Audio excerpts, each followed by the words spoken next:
Hello, all you beautiful people out there, and welcome to a live stream.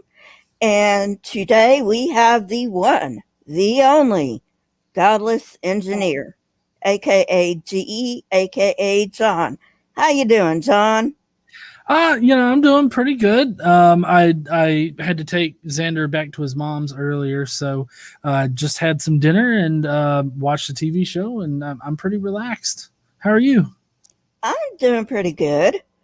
Uh, so you grew up religious, correct? Yes, I did very What much. So. what flavor of Christianity, if you don't mind me asking? Well, so initially I was Catholic until I was about probably about 8 years old or so, and then we changed churches and went to like a more Protestant church. But I mean, after that point, we weren't really all that religious. I mean, we ended up changing churches and becoming Protestant, but I think that my mom ended up at a Lutheran church, and I bounced around both non-denominational and Southern Baptist churches. Wow, that must have been a big deal from Catholic to Protestant. Well, I mean, I feel like if I had been more theologically committed to my faith, it might have been.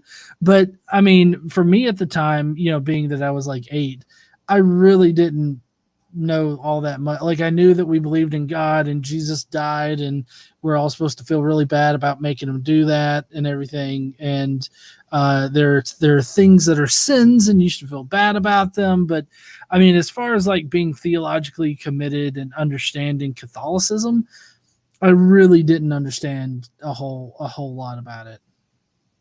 Oh, okay. I was a Um, very bad Catholic. well, apparently you're not the only one who was a bad Catholic. I've talked to a lot of people who are like, I was a really bad Catholic. So anyway, I've been to mass a few times, not a whole lot, but just a few times. You know, um, I mean, it's a great aerobics workout. I mean, you stand, you sit, you kneel, stand, sit, kneel, clap your hands, put one foot in, one foot out. geniculate, I think is what you call it, where you like go down to genuflect. You go down on one knee and do the sign of the cross. Oh yeah, I do remember. I remember having to do that. Also, I mean, so when I was growing up, I went to a private Catholic school until um, I finished fourth grade at the private Catholic school, and so that meant that we had to go to church every Friday, uh, along with having to be at church every single Sunday. That was like a mandatory thing. So I mean, I was always in church, in mass, and all that kind of stuff. And I mean, I remember going through. I think it's called the Catechism. Is that where you can start eating the body of Christ and drinking His blood? Um, That's cannibalism, but yeah, I think it's called the catechism. I'm well, no, sorry. well, yeah. So I mean, I do remember going through all of the rituals and everything like that to take my first communion, and then I Oh, was able cool. So to. you were confirmed. Yes. I mean, I was going to a private Catholic school, so it was just kind of something that we did, you know. So, Mhm. I remember, getting in line and everything like that, and going up there and getting the body of Christ in my mouth, which sounds dirty now, but um, weird thing though, because like apparently I guess everybody else knew this, but apparently in the Catholic faith they literally believe in transubstantiation after you like eat the bread and drink the wine, like Yeah, just that it turns into flesh as you eat it. And which is really weird. huh Which is really oh, weird. before you eat it, it apparently turns to flesh, and I guess the wine turns to blood, and it like you literally are eating his flesh and drinking his blood.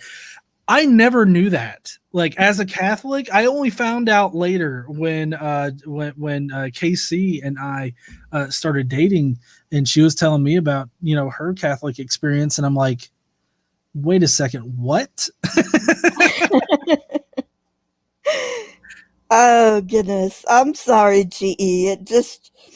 It sounds so weird. I mean, it, as a as being raised Protestant, it sounded weird to me my whole life, but it must sound like really weird to you, now that you're atheist, you know. Oh yes, it definitely does. I mean, like I said, when I first found out that Catholic, well, I guess some Catholics out there, maybe most Catholics, I don't know, but they literally believe that the communion wafer and wine turn into literal flesh and blood. Um, I that really kind of like struck me. I'm like, how can people?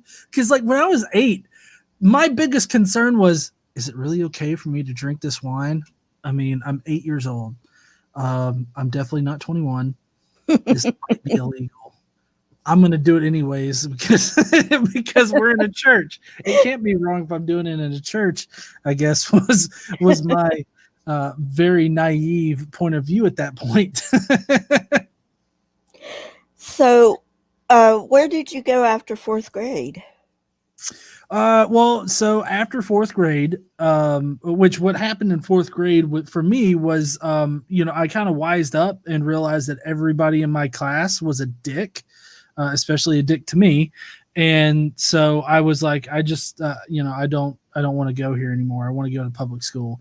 And so my mom was like, okay, that's fine, which I'm sure she was really happy about because I mean, it was private Catholic school. I mean, they had to pay tuition for me to go, and it was like really expensive and everything.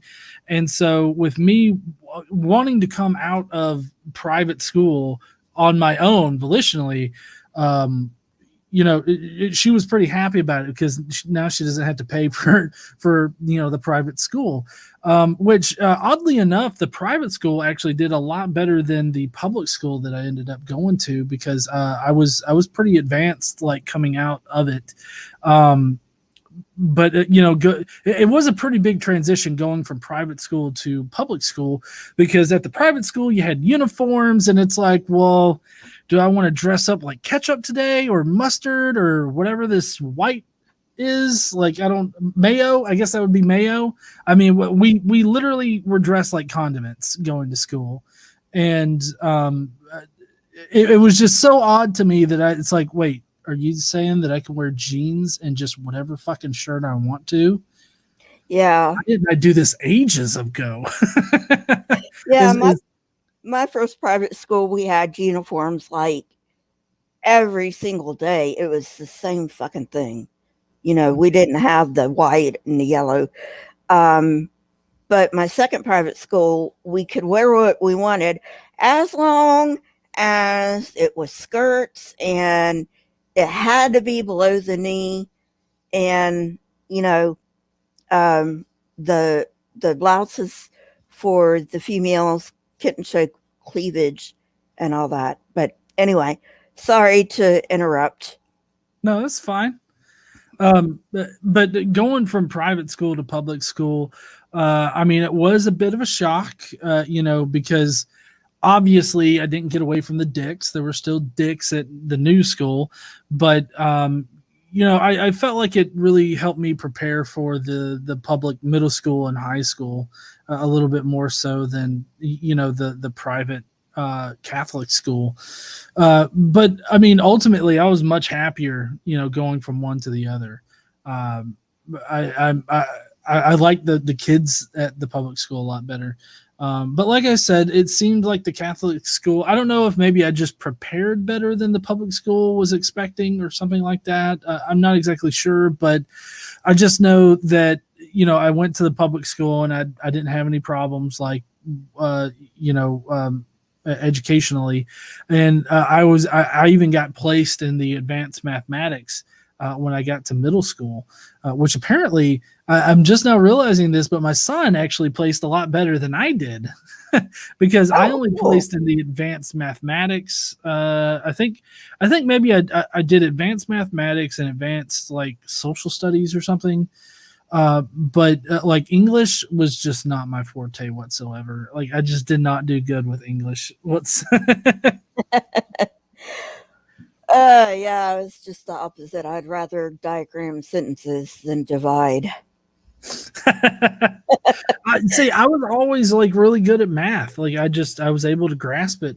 I remember the reason why I got placed in advanced math courses when I went to middle school was because I had this.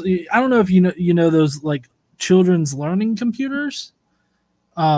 That I believe they still sell them. They might be a bit fancier now, but when I had it, it was like a little laptop type computer that had these math games on it. And so just that, I would just sit around and I'd play with it and I'd figure out, how to do, I think at the time it was like how to solve algebraic equations. Like I just sort of naturally picked up on how to do that. And apparently that put me in the advanced math, set of courses. So that's what had me in all the advanced stuff when I was in middle school and high school. Oh, nice. So, to the topic of this, unless there's something else in your background you would like us to know before we get on to the topic. Um, no, I mean, other than during this point in my life, I guess I really wasn't all that religious. I mean, I would say that I was loosely connected to my religion because, at this up until this point, it had just always been common knowledge to me that God existed. Jesus was his son, and he died, and all that kind of stuff. Um, I had just always known that that was like the truth of reality. I had never been confronted with the very real possibility that none of that was true, and so I just kind of had this general acceptance at that point, and not really a theological, I guess, connection or adherence to the religion. Just this sort of general knowledge of like, hey, don't piss God off. You won't get into heaven, and you don't want to burn in hell. So, if you do something bad, you best repent, kind of thing. Uh, Yeah, it wasn't until a little bit later that I started, trying to get in with the youth groups and stuff like that. But I'm sure that we'll get into that here in a minute. um, so when did you start questioning? Was it around the time you got into public school, or was it a little bit later? Oh no, it was definitely a good bit later. I didn't actually start questioning whether or not I believed in a God until ooh, it must have been it must have been like maybe 2007 or 2008, something like that. When I kind of started questioning it, I know that I definitely didn't believe in God when Xander was born in 2010. So it happened prior to that point while I was still in school, obviously. Uh, but basically, what made me start questioning whether or not I believed in a God was my I was at a softball game. I was playing a softball at a church, and at this point in my life, I had been in and out of the faith. Like there were times when I'd felt like I needed to be very uh, deep into it. Like I would have to be, a bit stricter adherence to the faith, and then I'd fall away from that. I'd be like, well, fuck that shit, and then I just, I'd do my own thing, and then I'd be like, oh, I'm a shitty person. I should go to church, and so I get, back into it, and so it just kind of was like a roller coaster type of relationship that I had with religion, and so I was playing for a church. I didn't go to the church, but it was my friend's church, and it was a softball thing, and I really wanted to, kind of throw myself into something, I guess, do something physical with my friends that was like sports. And so I played on their softball team, and I'm decent. I used to play baseball when I was a younger kid, and so softball was a nice like exercise type deal. Um, Right. and so I remember very vividly after one practice, um, I was talking to one of my best friends at the time, and about how I'm just really struggling with faith in God and stuff, and he told me the one thing that probably shouldn't have convinced me to like not that I didn't believe in the Christian God or believed in the Bible, but it did. He told me that unless you believe the Bible 100%, like literally believe it literally to be true, um, then you're not a real Christian. And so you have to believe it from cover to cover. And like immediately when he said that, I'm like, oh shit, well, I guess I'm not a real Christian, or I guess I'm not Christian, because I can't literally believe in everything in the Bible. And at that point in my life, I really had kind of a very, I guess, shallow understanding of what was in Christianity, of like the theology of Christianity, because growing up I knew about the Ten Commandments, I knew about um, Noah's Ark and Abraham and stuff, and of course there's Jesus and everything like that. um, I knew about those things, but I didn't actually, I didn't believe in them. I didn't think that they were literally true. Which I mean, come to find out that most Catholics, as far as I know, don't literally believe in like the Genesis creation, of the war of the earth and everything like that. They're not typically, they're not creationists, as it were. So I mean, I guess maybe that explains why I didn't like think that like Adam and Eve were literal or whatever. But in any case, I knew that I couldn't believe in it from cover to cover, and so that's when I felt like I needed to figure out what I believed, and it took a while, because it's not like I just went home and I mulled it over and I spent the next week just in deep contemplation about whether or not I believed in God. I mean, it took like maybe a year or so for me to finally admit to myself that I didn't believe in a God anymore, and it was just through looking at the arguments for God's existence, and hearing what the religious people had for arguing for God's existence, and then looking at what was the natural explanation for things, or what was the opposition to that. And I always found myself finding the opposition to be more reasonable and rational, and more connected to reality than the religious answers. And now that I've kind of been dealing with all of the religious arguments now for a while, most religious arguments, they come down to just a God of the gaps. Just well, we don't know how this happened, therefore God had to do it. And I mean, most Christians, I find that most Christians do that with just about everything. It's like, well, I don't know why this tornado decided to careen through this area where tornadoes generally careen through that sumbitch, and therefore God had to do it because of gays or something. There's that, and then there's also people out there that will attribute finding their car keys to God, or like with Ben Carson, thinking that God helped them pass a test. It's like they can't understand how they passed the test, therefore God had to be the one to do it. And so it all of the religious arguments ultimately seem to come down to that, and I just was very unimpressed, and I didn't see any good reason to believe in a God, and I just had to admit to myself that I was an atheist. And I think that was the biggest struggle that I had, was admitting that I was an atheist, because coming from my background, while not all that theologically committed, like I wasn't going headstrong or whatever into the faith. Sorry. Going headstrong into the faith or anything like that. But it was very much ingrained in me that God existed, and like nobody else that I knew of at the time thought that God didn't exist. And I very clearly remember thinking that people that didn't believe in God, or the possibility of not believing in God, was like some kind of bad, evil thing, right?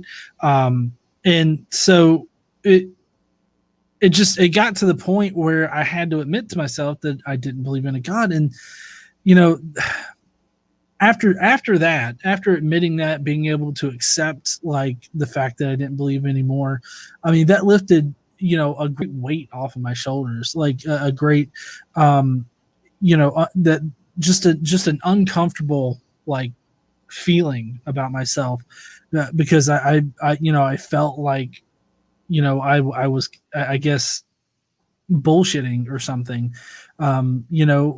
All of the guilt that I had from believing in God, thinking that I was some kind of flawed human being or flawed creature, and that I needed forgiveness all the time.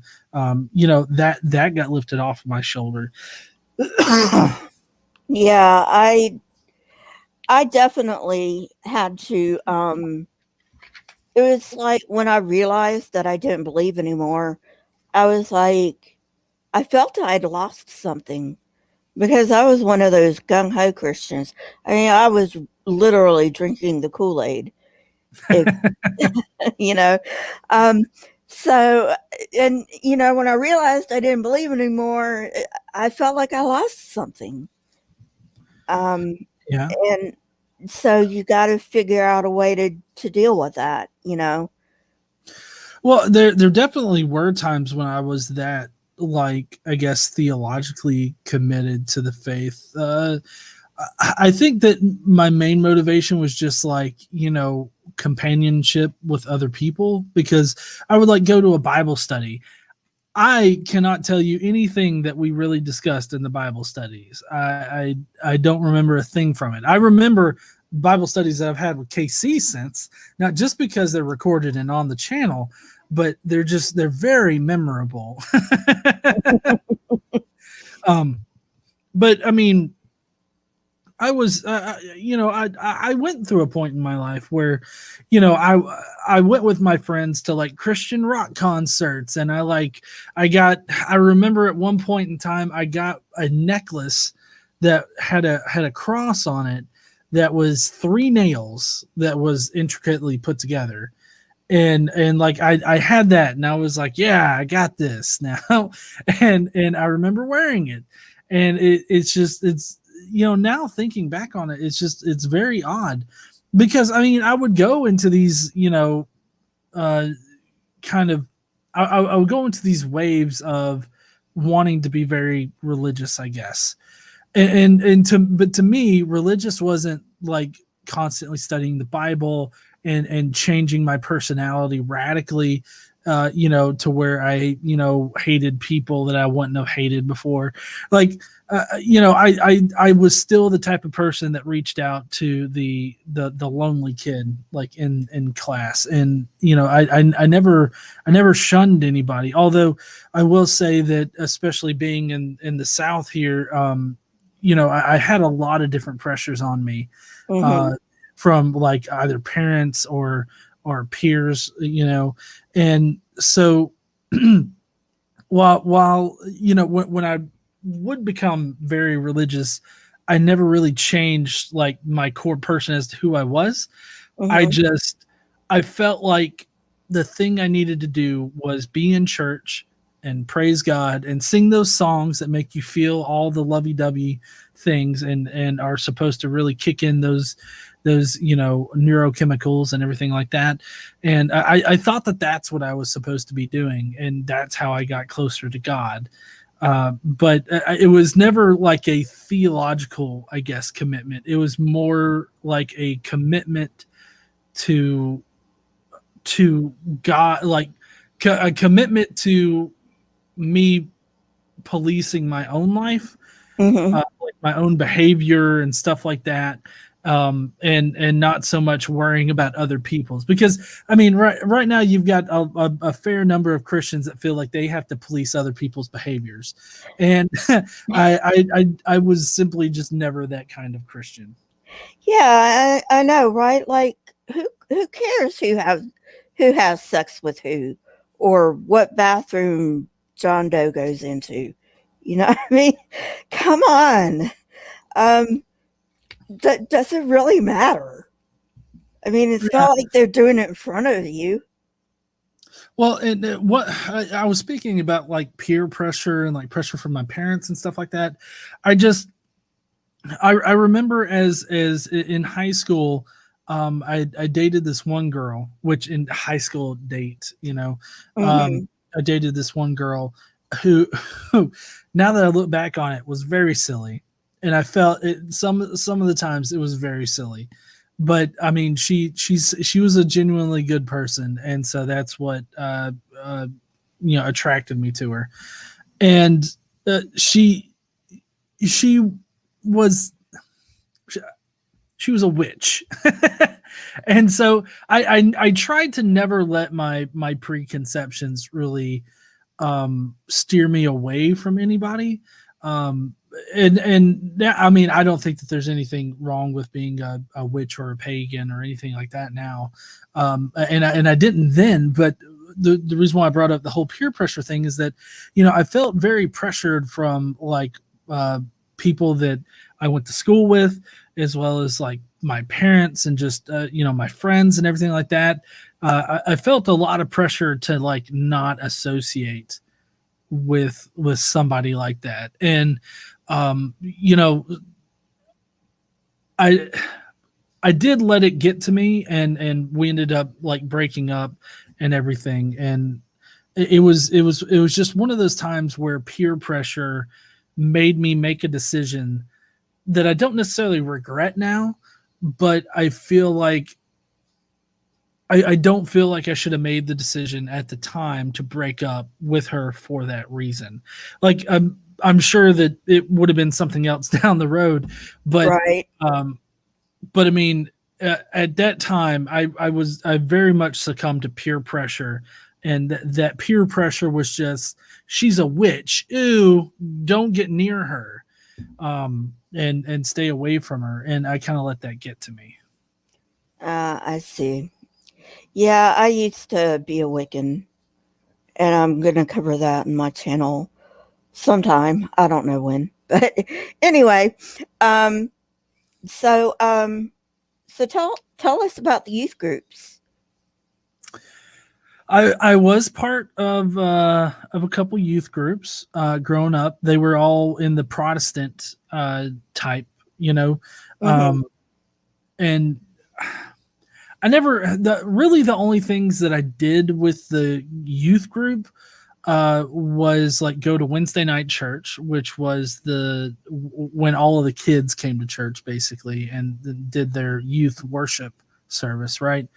And I mainly went there because I had a lot of fun with like the other kids, and I wanted that friendship and companionship, and I wanted to feel like I belonged, So I mean, I would go to that, and the study group, same thing there. Right. We would, I think we would meet like on a Tuesday afternoon or something like that, and we'd study the Bible and stuff. But really, I was there for hanging out with my friends that I had, and they also would like have afternoon snacks or something like that wherever we went. And yeah, yeah, gotta have the snacks. Oh yeah. I remember that got me in trouble one time because we were sitting there right in the middle of Bible study, and for some reason I was like, dude, I need more chips. And so I started to get up to go and get me more chips, and the youth pastor that was leading it was like, "Hey John, just hold on a second. This is a bit rude. Don't do that." And I'm just sitting here like, "Oh crap, you were saying something important, right?" don't don't be rude to Jesus. Oh Oh man. goodness. Yeah. Oh goodness. Yeah, I gotta have those snacks. Yeah, Um, definitely with the snacks. That was the only important part. That and playing basketball afterwards. oh yeah. Basketball was really my only favorite sport. I really didn't like, you know, softball because I couldn't hit the ball. Mm-hmm. Seriously, I could make baskets, but I couldn't hit a softball. So, anyway, uh, okay. So, what was like the one thing or a few of the things that started making you question? Um, well, I mean, kind of went over the big thing, and that was, having to believe in a literal interpretation of the Bible. Mm-hmm. Um, but uh, I mean, I guess just the very basic arguments for a God existing. At the time I didn't know it, but like the Kalam cosmological argument, uh, and then of course I ran into the whole evolution creationism thing. Um, but I mean, I would just say like all of the very basic arguments that you can think of are ones that I encountered, and I just I was unimpressed. Um, any time that I went looking for evidence that God exists, I just found really poor excuses and um, leaps in logic. Like for instance, with the Kalam cosmological argument, um, at its original state, like the Kalam state, you have to make a logical leap from there's a cause for the universe to God is the cause, right? Right. And that always or that never sat right with me, the way that the logical leap happens, because it's like you agree that the universe has like a cause to it, like there's something that caused the universe to inflate. Whether or not we'll ever know what that cause was, regardless of whether or not we'll know what that cause was, it doesn't mean that it's God that caused it. And so it's like, it was just like a basic shift in my thought process, because, you know, it's like, if you're standing in front of a door and you're looking at this door, and this is the only door that you've been told about. It's the only door that you've ever seen, you ever know, and you're told that you have to walk through that door. And you do it day in and day out every single day for 25 years. But then one day you just sort of look to the right and it's like, oh shit, there's another door here. What the fuck is this? Nobody told me about this door. And so, you look inside, you peek inside, and it's like, oh, look at this. This is interesting. And, it's just, for me, it was just a simple, like, oh, there's another option here. Let's look at this other option. And so it's like, if I would have looked at the same arguments while I was still deeply like believing in God, I would have had no problem accepting that logical leap. Like, oh yes, of course, fuck, God did it, of course. Who Yeah. else would have done it? But then it's like you open up that you have that other option of, well, no God. Oh Yeah. shit. Well, Don, a magic unicorn farted the universe out, don't you know? Oh come on, we all know that God goat-sayed it out. So yeah, I mean, I've looked at the Kalam too, and I'm like, you're saying the universe has to have a beginning, but why are you saying the universe has to have a beginning? Because as far as I know, I'm not too big on quantum physics, but as far as I know, um, quarks can pop into and out of existence in a vacuum. That's Well, my right. understanding.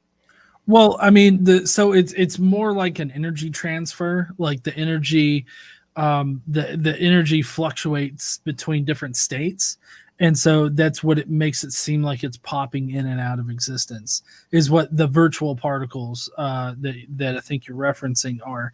Um, but well, I guess what I'm talking about is like something like, the universe inflated near instantaneously, right?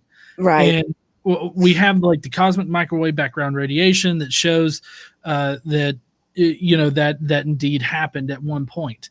um, So for the Kalam, I mean, all the Kalam does is reason its way back into, well, something had to cause the universe to come into existence, um, or the universe has a cause. Now, regardless of what that cause is, uh, it doesn't automatically mean that God had to do it. There's definitely a natural explanation, just like you talked about here is the virtual particles pop it, so seemingly to pop in and out of existence. Currently, right now, the best explanation for why the universe inflated is a fluctuation in a quantum scalar field, because the quantum scalar field that they call the inflate in I think it's called the inflaton field, maybe. Anyways, this quantum scalar field was in a false vacuum state, and then for whatever reason, which it doesn't have to have a reason. As far as on the quantum level goes, you don't necessarily need a cause for it. But as far Mhm. as the universe, inflating, it went from a false vacuum state and careened over the edge into a true vacuum state. And when that happens, it releases this huge amount of energy, right? And that's what inflated the universe. So it inflated with all these inflaton particles that then transformed from the inflaton particles into what would eventually become the matter that we have today. And so, like, as far as like a natural explanation for how the universe inflated without a god, I mean, that right now, as far as the last time I researched, that is the best explanation for how that happened. And on the quantum scale, like, it doesn't need a cause. Like, the fluctuation from false vacuum to true vacuum doesn't necessarily need a cause. It could have just it could have just done it one day, one day, I say, at some point. And so that, but in reference to like how this is kind of was like a really big stumbling block for me in believing in God, was that, you know, religious people, it seems like those that are very definitely committed to the idea that a God exists have no problem making that leap in logic. But I don't know if it's just how my brain works, or maybe I'm a bit too analytical at times. But for me to be given this other option of like, well, natural shit. Oh, fucking! I didn't even think of this before. Natural shit. And so when I look at this now, I see the logical leap. Like I see how it doesn't make sense to automatically assume that God had to be the one to do it. It's like, we don't need God in order for it to rain. We used to do rain dances, I guess, but I mean, we don't need a God in order to make it rain now. So I mean, that's just a very small scale version of like the inflation of the universe. We don't need a God for that to happen. Yeah. And the um, the one thing, you know, um, I'm going to say his name. It's a curse word on this channel, but I'm going to say his name. I think you know who I'm talking about. Kent Hovind. Mr. Whale Dick himself, yes. Yep. Yep. Um, he thinks evolution is what makes people atheists. And I'm like, dude, atheists become atheists for different reasons. And for the most part, it's got nothing to do with evolution. Like for me, I was still a young earth creationist when I went to college, and Mhm. I took archaeology courses, and I was seeing things like 50,000 years and 100,000 years and 2 million years and stuff like that. And I'm like, that doesn't make sense. That's, the earth is only 6,000 years old. And then I started looking into it and I'm like, they fucking lied to me. And Well, I could see how it would feel like that, but mo- I mean, my bet is that, when you were taught that and told that, they sincerely believed in it. Like they definitely sincerely believe that the earth is only 6,000 years old.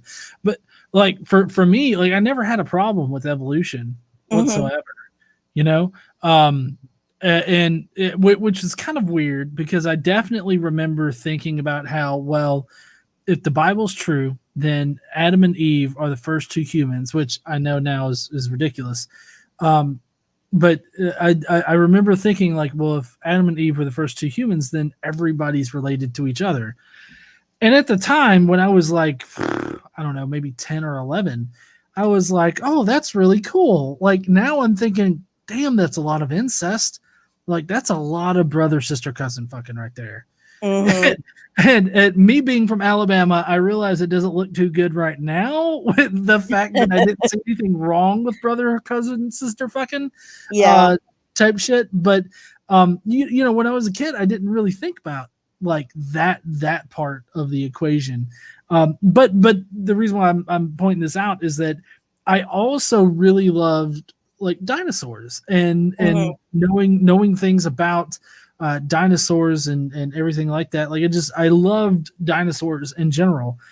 And it's now that I look back on it, it's like such a contradictory idea to have, that there's Adam and Eve, but also dinosaurs that died out 65 million years ago. You know, like there's just they're so contradictory. That I'm surprised that I was able to hold both ideas sincerely. Um, because when I was a kid, I didn't take like the Garden of Eden and all that kind of stuff like as literally as creationists do. I guess in my mind, I tried to rationalize it with like the 60 with the fact that the Earth was very very old. Mm-hmm. Um, so I mean, it's like on one hand, I was very scientific, and like I understood the fact that the Earth was really old and that dinosaurs were here before us. They died out 65 million years ago, and I really loved the Land Before Time series, right? Like in Jurassic Park, like I loved all those things. But then it's like in a totally separate environment, totally separate like thought process. I was sitting here thinking, oh, Adam and Eve, totally fucking legit. And it just now that I think about it, it's just so hilarious to me that like those both of those things could have existed at the same time in my own mind. It's crazy to think about now. Well, it's called cognitive dissonance. Speaking of dinosaurs, I was taught that dinosaur bones were put here by Satan to um to make Christians disbelieve that God created the world. You see, the first time I heard about that, I thought it was like an atheist joke. like No. somebody and they, like an atheist went out and did like a reductio ad absurdum Hmm. to it, and it was like, oh, the devil hid the bones in order to question your faith and everything like that. Like I thought that was like a joke. No, they totally, with a very straight face, taught that shit. Oh man, I can't believe I. Well, I mean, I was young. I mean, what am I supposed to do? Being taught all this shit. But I did want to ask you what you think of the leaders. Um, do you think um, all of the leaders are just as brainwashed as the sheeple, or do you think some of the leaders definitely know it's a scam? And Well, so I mean, there is the Clergy Project, which looks to help clergymen and people that have made the faith their profession. You know, has tried to help them. Be able to deal with the fact that they no longer believe, but the only marketable skill they have is being a preacher, right? mm-hmm, So there's definitely a group of them that do this.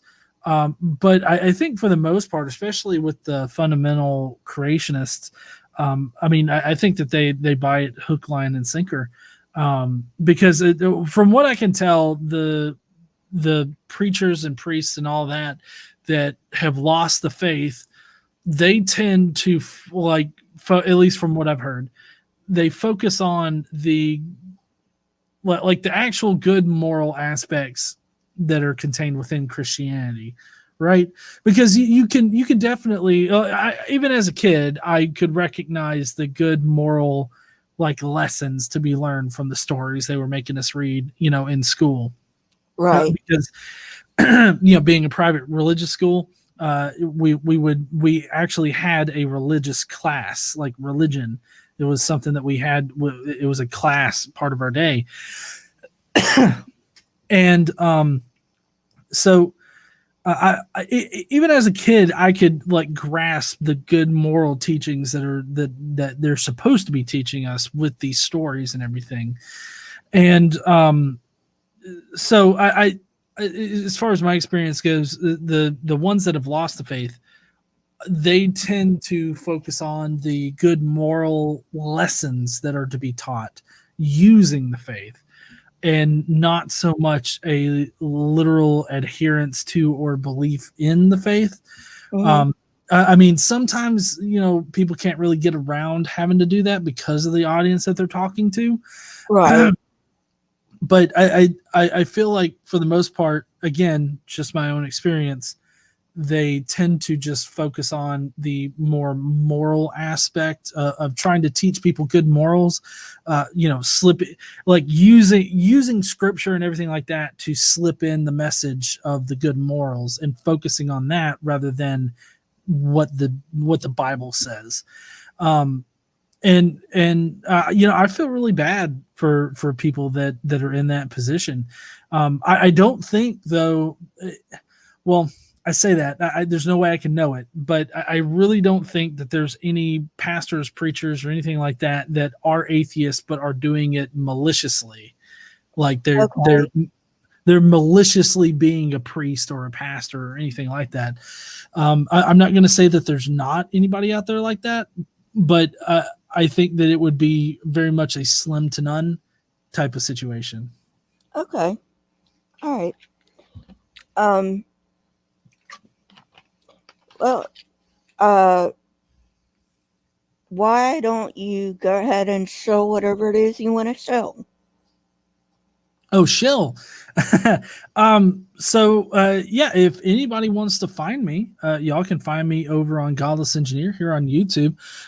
We're getting on up there. We're probably going to pass 51,000 over there here soon. So definitely come over there and check us out. Some of the proceeds, a portion of the proceeds that we get from any views or any memberships on the channel, we generally try to do some kind of charity for that month. This month, we're working with IAA and Humanista Guatemala to help buy some STEM kits for children in the Guatemala Highlands. So we're going to be helping out with that this month. So any super chats, any memberships, just going over there and watching our content helps us donate money to causes like that. So we're doing that. I've also got the Crestus app. If you guys don't know, I'm a mythicist. I don't think that Jesus existed in history. If you want to know why I don't think that, definitely get the Crestus app. It is a paid app on the app in the app stores, but compared to just one of the academic books that you would need to buy in order to get the same information, it's decently priced. I've actually got an update queued right now that I'm going to be releasing soon. And so I've just been testing it, doing an internal test with my phone, trying to make sure that it's not going to break other people's phones. And so it's going to have a new interface. It's going to have bookmarks where you can bookmark information. So you're going to get that update if you go ahead and you get the app now. So definitely go and check it out in your respective app stores. That's Crestus, Chrestus. and you can find out why I don't think that Jesus existed in history. We have a daily Bible podcast over on our channel every Tuesdays. You can find all the information about how to watch that or listen to that by going to thedailybiblepodcast.com. And over on the channel we post every just about every day, uh, definitely Mondays, Tuesdays, Wednesdays we post, and then we do a live stream every Friday night. So if any of you guys aren't subscribed to me already, definitely come over there and check me out. And hey, if anybody that watches me is here for the first time on Lisa's channel, definitely subscribe to Lisa. Oh, thank you, John. That's so sweet. But seriously, so I hear you coughing a lot, so I'm thinking you've got a dry throat, and maybe it's time to go. Oh, well, yeah, just sometimes I have a problem with rambling. Oh I, no, that's fine. Ramble all you want. You well, know. I ramble and I talk, and so sometimes I just it catches up with me, and I get a little bit of a dry throat. But no, I mean I'm doing fine. Okay. All right. Um. Yeah. I don't do debunks. I generally do educational stuff. Not Mhm. that your stuff isn't educational, John. That's not what I meant. Well, wait a second. Talking about dick every Friday night is is educational.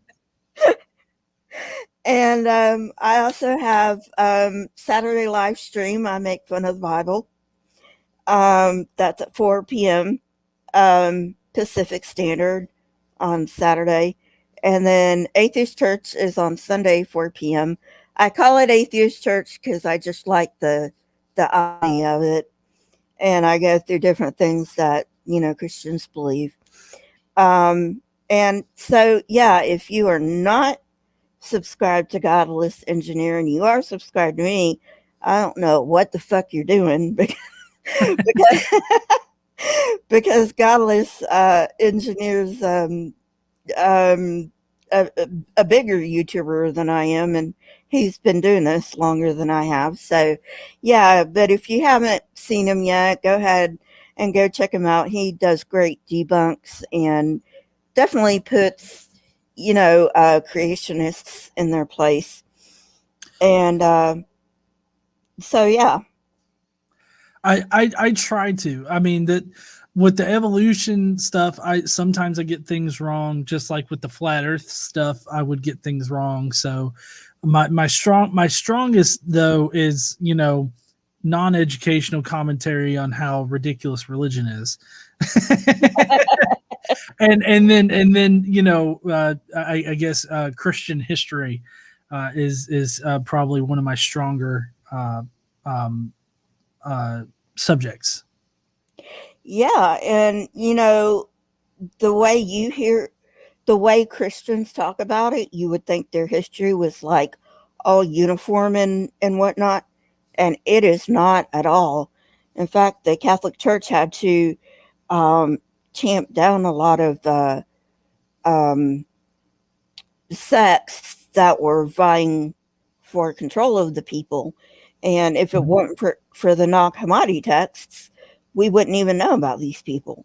But these Yeah, people hid stuff in the Nag Hammadi caves, and you know, um, and that's how we know about them. And yeah, because there was an order to destroy all of that, all of those scrolls and stuff.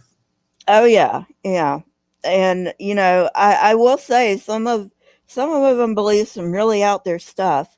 Like the god of heaven is like Belial or something like that. And the snake in the garden was actually El, who Ah, was the real god of heaven that got thrown down by, you know, uh, the ruler of the devils. It's weird.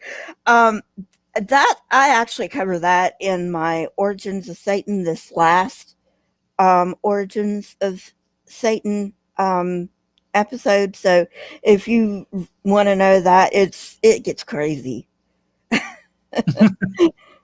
So, yeah. But thank you so much for being on here, John.